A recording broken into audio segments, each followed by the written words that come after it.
Sabay-sabay natin alamin ang mga kaganapan na nangyayari sa ating bansa.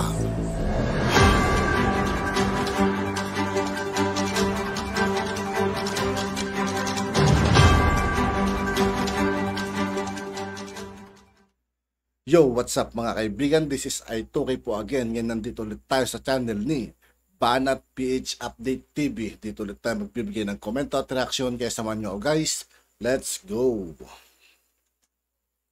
Ito ang balita ngayon. Viral ngayon sa social media. Matapos ang matagumpay na biyahe ng ating mahal na Pangulo sa New York mula sa pagdalo sa UN General Assembly, kasama ang kanyang delegasyon at ang kanyang anak na si Congressman Sandro Marcos, napilit namang iniintriga ng mga dilawan. Kaya President Bongbong Marcos sinagot ang tanong ng mga dilawan kung bakit lagi niyang sinasama si Congressman Sandro sa kanyang mga state visit. Ayon nga sa Pangulo, pinapakita nito kay Sandro kung paano mag-handle ng state visit. Kagaya ng panahon nung ang kanyang ama ay si former President Ferdinand E. Marcos Sr.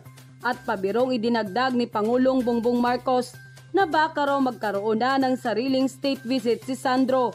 Kaya ngayon pa lang ay dapat nang matuto ito. At ang mensaheng ito ng Pangulong Bongbong Marcos sa kanyang anak ay ang lalong magbibigay ng hinanakit sa mga dilawang hindi pa rin makamove on.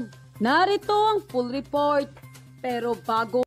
Sa lahat ng hindi pa nakasubscribe mga kaibigan kay Banat PH Update TV, mag-subscribe na po tayo at huwag nyo rin pong kalimutan mag-subscribe dito sa aking channel. Ang lahat mga kachika, kung hindi ka pa nakasubscribe sa channel na ito, huwag mo nang patagalin yan. I-subscribe mo na yan. At huwag mo rin kalimutang i-click ang notification bell para updated ka sa lahat ng bagong video na i-upload namin. At yun na nga mga kachika, masyado ngang iniintriga ng mga dilawan ang laging pagsama ni Congressman Sandro Marcos sa kanyang ama sa tuwing may state visit ito. Kung matatandaan, ay ito ang pangatlong pagkakataon na isinama ng mahal na Pangulo si Sandro sa mga state visit. Nagkaroon pa nga ng pagkakataon na nagkamayan sina Presidential San Ilocos Norte Representative Sandro Marcos at US Presidential Joe Biden. Nangyari ito sa sideline sa pagkikita nila President Joe Biden at President Bongbong Marcos sa New York. Ito na nga ang ikatlong pagkakataon na nakasama ni Sandro ang kanyang ama na si Pangulong Bongbong Marcos sa state visit matapos ang unang pagbisita ng Pangulo sa Indonesia at Singapore. Samantala, nauna nang sinabi ni Pangulong Bongbong Marcos sa isa sa kanyang mga vlog na ipinapakita nito kay Sandro kung paano ang pag-handle sa mga state visit kagaya ng panahon niya noon sa kanyang amang si former President Ferdinand E. Marcos Sr. Pabiro namang sinabi ni Pangulong Bongbong Marcos na baka magkaroon din ng sariling state visit sa hinaharap si Sandro. Kaya ngayon pa lang ay natututo na ito ng maaga. Ayon pa nga sa pahayag ni Pangulong Bongbong Marcos, alala ko yung pagpunta sa mga state visit dahil kahit bata pa kami ay sinasama na kami at nakikita ko ganito pala ang patakbo ng state visit. Alam nyo naman, yung aking ama hindi naglileksyon yun eh. Matututo ka na lang, panuorin mo siya kung ano yung kanyang halimbawa na ibinibigay. Kaya't pagpunta ko naman sa aking sariling state visit, parang alam ko na yung gagawin, alam ko na kung anong sistema. Sa palagay ko, si Sandro ngayon ay nanonood din. Malay natin, baka mag-state visit din siya, alam na niya yung gagawin niya.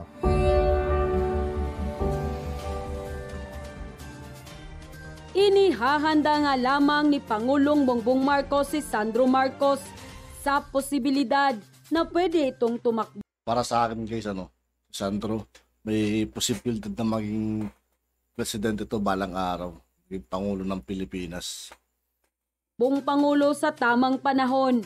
At pag nagkataong manalo, ay may experience na ito sa mga ganitong kaganapan sa buhay ng isang Pangulo. Ganito rin kasi di umano ang training na ginawa ni Apo Lakay noon kay Pangulong Bongbong Marcos Jr. Samantala, matapos nga ang naging balitang ito, ay hindi rin nakapagpigil ang ilan sa ating mga kababayan at naglabas din ng kani-kanilang reaksyon at komento patungkol sa balitang ito. And the netizen posted, napakalaki ang posibilidad na maging future president si Congressman Sandro after VP Inday as next president. Kung luluobin ng mahal na Panginoong Hesus, may mga mabubuting puso sila. Pagmamahal, malasakit sa taong bayan. Ang laki ng potensyal ng batang ito na maging isang malaking politiko or someday one of our future president. Nakikita ko sa kanyang galaw. Seryoso siya sa kanyang trabaho. God bless Sandro Marcos. Sandro is a future president. Is being prepared by PBBM by 2034 after Inday Sara. He will be 40 years old and by then qualified to run for president. Yes, maraming mag-vote for Sandro Marcos, even Sara Duterte. Huwag nang bigyan ng pag-asa ang mga dilawan para huwag ilang paso sa kahirapan ng Pilipinas. God bless po. Si Sandro ay dapat lang na laging kasama ng ating PBBM dahil talagang kailangan na siya ang susunod na president ng Pilipinas after VP Inday Sara. Sir Sandro, inggit lang sila. Kaya mas okay iyan na laging kasama ng ating President at ng ating First Lady. Mabuhay po kayo. Huwag po nating bigyan ng pwesto sa gobyerno ang mga dilawan. End quote. At yun nga mga kachika. Ayon pa nga sa ilan nating mga kababayan, ang laki ng potensyal ng batang Sandro na maging isang malaking politiko sa hinaharap. At napakalaki ang posibilidad na maging pangulo din raw ito, kagaya ng kanyang ama. Kumpiyansa naman ng marami na ang karanasan at matutunan nito sa pagsama sa kanyang ama sa state visit ang huhubog sa kanyang sarili upang maging epektibong leader sa hinaharap. Dahil ang laki di umano ng potensyal ng third generation ng mga Marcos na si Congressman Sandro Marcos ang susunod umano sa yapak ng kanyang ama. Kaugnay sa balitang ito ay nagbigay rin ng kanyang pahayag ang batikang broadcaster na si Mike Abe patungkol sa balitang ito. Narito ang full video. Congressman Sandro Marcos, okay, presidential son at congressman ng 1st District ng Ilocos Norte. Hindi ko sinasabi na itong mag-ama ay nag-usap din na katulad ng senior at junior. Ito naman junior at yung kanyang anak na si Sandro. Hindi ko pinangunahan, hindi ko ugaling pangunahan. Analysis lang ito, interpretation at opinion ko dito sa Mike Abe opinion. Noon ito hindi ko pinangunahan, sarili ko lang opinion. Napapansin ko, nakikita ko, gano'n ang pattern, gano'n ang pinanguuputan. Kung anong ginawa ng Marcos Sr. sa kanyang junior, noon ay Bongbong Marcos, ngayon President Marcos, yun ang sinabi ko kanina, ito rin ang ginagawa ngayon ng mag-ama. Kahit saan magpunta, kahit ng kampanya, kahit saan magpunta, nandiyan si Sandro. Kahit siya'y kandidato for congressman ng Ilocos, pero kasama siya sa kampanya kung saan-saan lugar sa bansa pag may pagkakataon. At nung maging Pangulo na, ayan na. Kasama lagi siya sa mga travel. Sa tatlong biyahe na patunayan natin. Hindi nakikialam si Congressman Sandro Marcos. Nag-o-observe lang siya. Pag mayroong bilateral talks, nandun siya sa presidential table bilang presidential son at, hindi kalimutan, protocol. Congressman yan.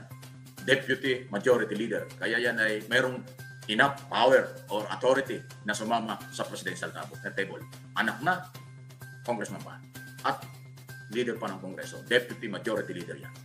Na-establish. Hindi man siya nakikialam, pero nakikita niya paano makitungo, paano makipag-discussion, paano makipag-dialogue, paano ang ginagawa ng isang Pangulo. Yung kanyang pag-obserba, nakikita naman natin, nandun siya sa harap nung nag-i-speech ang Pangulo sa United Nations General Assembly, 77 General Assembly. Tapos yung mga pakikipag-uusap sa lahat ng mga head of state, nandun din, ipinakikilala rin. Nakipagkamay pa nga kay President Joe Biden. At lahat ng kausap, maging ang business community ng mga taga-US at taga-ibang lahi, nakausap ng Pangulo, nandun ang Congressman Sandro. Huwag kayo mainggit, huwag yung isipin na masama, na inuulit ko. Legal yun, tama yun, walang problema sa protocol. Presidential son, Deputy Majority Leader, haligi yan. At yung uncle pa niya, Speaker of the House. So, sagrado yung karapatan. makapangyarihan. Hindi pwedeng silipin ko. Yung masisilip dyan ng kung ano-ano ito, mamasamain itong pagsama ng presidential son, nagkakamali sila. Hindi nila alam yung protocol. Anak na, congressman pa, deputy speaker, deputy majority leader, haligi ng kongreso. Mataas na opisyal. Sa yung protocol, nandyan po yan. Okay? At yun na yung sinasabi ko. Kung ano ang ginawa ng Marcos Sr. sa Marcos Jr., ito ang ginagawa ng Marcos Jr. sa kanyang, hindi man junior, pero panganay na anak, Congressman Sandro. At yun na nga mga kachika. At yun nga po mga kaibigan, dito po nagtatapos ang ating reaction video. Muli ako po si I2K ng Sundalo ng Dunggalo at 811. Maraming salamat sa patuloy na pagsuporta. Yeah, peace out.